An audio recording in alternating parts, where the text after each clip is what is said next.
স্ত্রীকে দেশে রেখে কতদিন স্বামী প্রবাসে থাকতে পারে? নামাজে দুনিয়াবি চিন্তা আসলে কি করা? শুনেছি সিজদায় গিয়ে দোয়া করলে কবুল হয়। জানার বিষয় হলো, এটা কি শুধু নামাজের সিজদায়? নামাজ ব্যতীত এমনিতে সিজদা করা যাবে কি? মাসিক অবস্থায় আজানের জবাব দেওয়া যাবে কি না? ফরজ সালাত একা পড়লে কি একামত দেওয়া লাগবে এবং কেরাত কি জোরে জোরে পড়া লাগবে? বিয়ের পর কাবিনেট টাকা কমানো যাবে কি না? মা নামাজ পড়া অবস্থায় আছেন, হঠাৎ তার যুবক ছেলে তার সামনে পড়ে গেছে, মায়ের কি নামাজ হবে? জামাতে নামাজরত অবস্থায় যদি অজু ছুটে যায়, সেক্ষেত্রে করণীয় কি? গালের দুপাশের দাড়ি কি কাটা যাবে? খালুজির সামনে কতটুকু পর্দা করব? হাত পা ঢেকে মুখ খোলা রাখলে কি পর্দা হবে না? হাতে কলমের কালি থাকলে কি অজু হবে? গর্ভপাতের কতদিন পর নামাজ আদায় করা যাবে? কাপড়ে রক্ত লাগলে নামাজ হবে? কেউ যদি জামাতে গিয়ে ইমাম রুকুতে থাকা অবস্থায় তাকবীরে তাহরিমা বাঁধে, কিন্তু সানা পড়তে পড়তে ইমাম রুকু থেকে উঠে যায়, তাহলে কি সেই রাকাত পেয়েছে বলে গণ্য হবে? অজু থাকা অবস্থায় যদি কোনো খারাপ কিছু সামনে চলে আসে, তাহলে কি অজু ভেঙে যাবে? গর্ভবতী মহিলার সাথে লোহা এবং ম্যাচ রাখে, এটা কতটা সঠিক?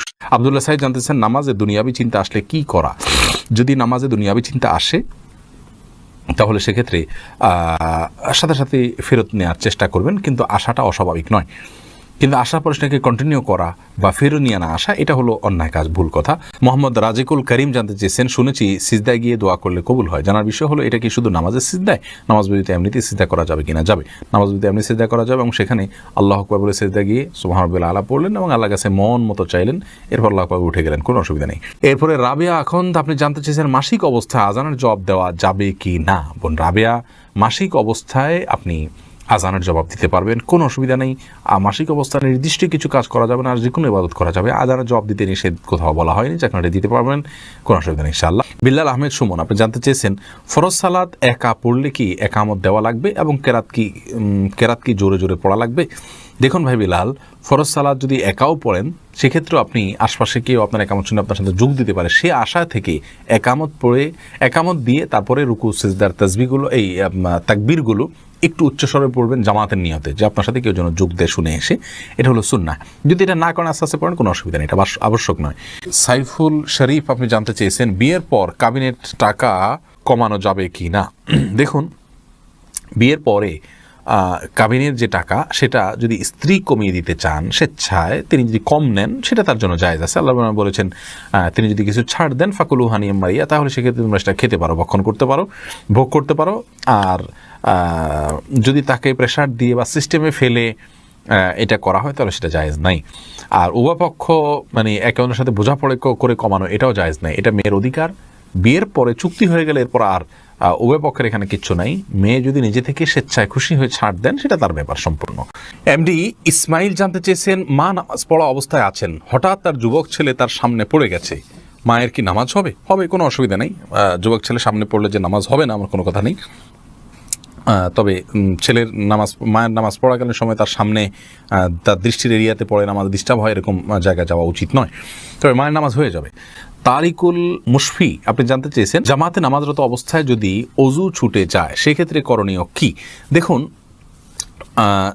জামাতে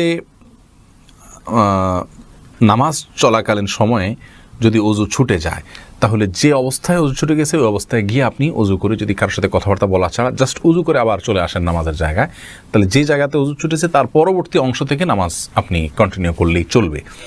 আর যদি কারোর সাথে কথাবার্তা বলে থাকেন, অন্য কোনো কাজকাম করে থাকেন, নামাজ ভঙ্গের অন্য কোনো কাজ করে থাকেন, তাহলে সেক্ষেত্রে আপনাকে ওই নামাজ আবার শুরু থেকে পড়তে হবে। মুরাদ আহমেদ জানতেছেন, গালের দুপাশের দাড়ি কি কাটা যাবে?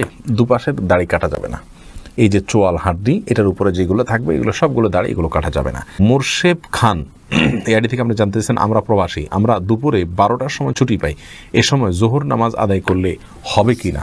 আপনি যেই জায়গাতে আছেন সেখানে 12টার সময় জোহরের ওয়াক্ত হয় কি না, এটা আগে দেখতে হবে। যদি ওয়াক্ত হয়ে যায়, তাহলে সেক্ষেত্রে আপনি জোহর অবশ্যই পড়তে পারেন। যদি ওয়াক্ত না হয়, তাহলে ওয়াক্ত হওয়ার আগে নামাজ পড়লে নামাজ হবে না। যদি আপনার নিয়মিত এরকম হয় যে এরপরে আর কোনো সুযোগ নেই নামাজ পড়ার, তাহলে সেই চাকরি আপনার জন্য করা জায়েজ নাই, যে চাকরির কারণে ফরজ নামাজ আপনি নিয়মিত টাইম মতো পড়তে না পারেন। আর যদি মাঝে মধ্যে এরকম হয়ে যায়, তাহলে সেক্ষেত্রে যখন অবসর হবেন তখন পড়তে পারেন, কিন্তু আগে পড়তে পারেন না। নামাজ প্রয়োজনে কাজা করা যায়, কিন্তু অগ্রিম পড়া যায় না। আল্লাহ রাব্বুল আলামিন কোরআনে কারিমে বলেছেন, ইন্না সলাতা কানাত আলাল মুমিনিনা কিতাবাম মাওকুতা, নিশ্চয়ই সালাত মুমিনদের জন্য নির্দিষ্ট সময়ে পড়াটা অপরিহার্য করা হয়েছে, বিধায় সেই সময়ের ভিতরে করতে হবে। জান্নাতুন নাইম রুমি জানতে চেয়েছেন, খালুজির সামনে কতটুকু পর্দা করব? হাত পা ঢেকে মুখ খোলা রাখলে কি পর্দা হবে না? খালুজির সামনে অন্য সাধারণ মানুষের মতো পর্দা করবেন আপনি। যদি যেতে হয় তাহলে পরিপূর্ণভাবে হাত মুখ ইত্যাদি ঢেকে, পুরো শরীর ঢেকে তারপরে তার সামনে যাবেন, কথা বলবেন, আত্মীয় হিসেবে অন্যান্যদের পাশাপাশি তার খোঁজখবর নিতে পারেন, সেটা ঠিক আছে। কিন্তু আপনাকে অন্য 10 জনের মতোই পর্দা করতে হবে, যেহেতু তিনিও একজন গায়রে মাহরাম। সালমা খাতুন জানতে চেয়েছেন, হাতে কলমের কালি থাকলে কি ওযু হবে? হয়ে যাবে। কলমের কালি এটা আমাদের শরীরের উপর আলাদা প্রলেপ তৈরি করে না যে যার ফলে ওযু হবে না। তবে এরকম বিশেষ কোনো কলম যদি থাকে, যে কলম আলাদা আস্তর তৈরি হয়, খোঁচালে উঠা যায়, চামড়ার উপর আলাদা বসে যায়, তাহলে সেক্ষেত্রে সেটা অবশ্যই দূর করতে হবে। খন্দকার দিনা জানতে চেয়েছেন, গর্ভপাতের কতদিন পর নামাজ আদায় করা যাবে? বোন দিনা, গর্ভপাতের পর যতদিন পর্যন্ত ব্লিডিং হবে, সেই ব্লিডিংটা যদি আপনার গর্ভপাতের পরে 40 দিন পর্যন্ত সর্বোচ্চ হয়, তাহলে এই কয়দিন নামাজ পড়বেন না, তারপর নামাজ পড়বেন। আর যদি তার কম হয়, তাহলে যতদিন হয় তারপরে ব্লিডিং বন্ধ হয়ে গেলে তখন তার নামাজ পড়বেন। সালমা খাতুন জানতে চেয়েছেন, কাপড়ে রক্ত লাগলে নামাজ হবে? দেখুন, কাপড়ে রক্ত লাগলে সে রক্তের যদি পরিমাণ অনেক অল্প হয় নামাজ হয়ে যাবে, কিন্তু যদি পরিমাণে বেশি হয় তাহলে সেক্ষেত্রে নামাজ হবে না। এটাই বিশুদ্ধ মত, যদি অনেকের মতে রক্ত পাক বা পবিত্র। রাশেদ ইসলাম রাকিব জানতে চেয়েছেন, কেউ যদি জামাতে গিয়ে ইমাম রুকুতে থাকা অবস্থায় তাকবীরে তাহরিমা বাঁধে, কিন্তু সানা পড়তে পড়তে ইমাম রুকু থেকে উঠে যায়, তাহলে কি সেই রাকাত পেয়েছে বলে গণ্য হবে? দেখুন, ইমাম রুকুতে থাকা অবস্থায় যদি তাকবীরে তাহরিমা বাঁধেন এবং ইমাম তিনি রুকুতে যাওয়ার আগেই ইমাম আপনার উঠে যান, তাহলে সেক্ষেত্রে সে রাকাত পেয়েছেন বলে ধরা হবে না, কারণ তিনি ইমামকে রুকুতে গিয়ে পান নাই। মান আদরাকার রুকু ফাকাদ আদরাকার রাকাতা, যে ব্যক্তি রুকু পেল সে রাকাত পেল। হাদিসের দ্বারা উদ্দেশ্য হলো, যে ব্যক্তি রুকুতে গেল, যে রাসূল ইমামকে সে রুকুতে পেল, সে রাকাত পেল। কিন্তু এটুকু যদি না হয়, তাহলে সেক্ষেত্রে তিনি রাকাত পেয়েছেন বলে গণ্য করা হবে না। এস.এ. আফ্রিদি জানতে চেয়েছেন, অজু থাকা অবস্থায় যদি কোনো খারাপ কিছু সামনে চলে আসে, তাহলে কি অজু ভেঙে যাবে? না, ওটা দেখলে যে অজু ভেঙে যাবে এমন কোনো কথা নাই। রোনা আহমেদ জানতে চেয়েছেন, গর্ভবতী মহিলার সাথে লোহা এবং ম্যাচ রাখে, এটা কতটা সঠিক? সম্পূর্ণ ভুয়া এবং এটা আপনার কুসংস্কারাচ্ছন্ন বিষয়। বোন রোনা, গর্ভবতী মহিলার সাথে লোহা ম্যাচ রাখা যাবে না, এগুলোর কোনো লাভ ক্ষতি করার কোনো অধিকার নাই। এটা এক ধরনের শিরক, ছোট শিরক বলা যেতে পারে। লাভ ক্ষতির মালিক আল্লাহ রাব্বুল আলামিন। বিশেষ কোনো অসুস্থতা যদি হয়, বিশেষ কিছু খেলে অসুবিধা হয়, সেটা ভিন্ন কথা। কিন্তু লোহা এবং ম্যাচ রাখলে যে কিছু হবে না, এটা কোনোভাবেই সত্য নয়, এটা ভুল বিশ্বাস। সুলতান মাহমুদ মিল্টন জানতে চেয়েছেন, স্ত্রীকে দেশে রেখে কতদিন স্বামী প্রবাসে থাকতে পারে?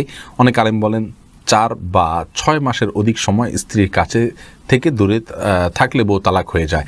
আবার অনেকে বলেন গুনাহ হবে। এই কথাটা কি হাদিস দ্বারা প্রমাণিত? দেখুন, নির্দিষ্ট কোনো মেয়াদ হাদিসে বলা হয়নি যে এই পরিমাণ সময় প্রবাসে থাকতে পারবেন স্ত্রীকে দেশে ফেলে রেখে, এরপরে আর পারবেন না, এরকম কোনো কথা আসলে ফিক্স বলে দেওয়া হয়নি।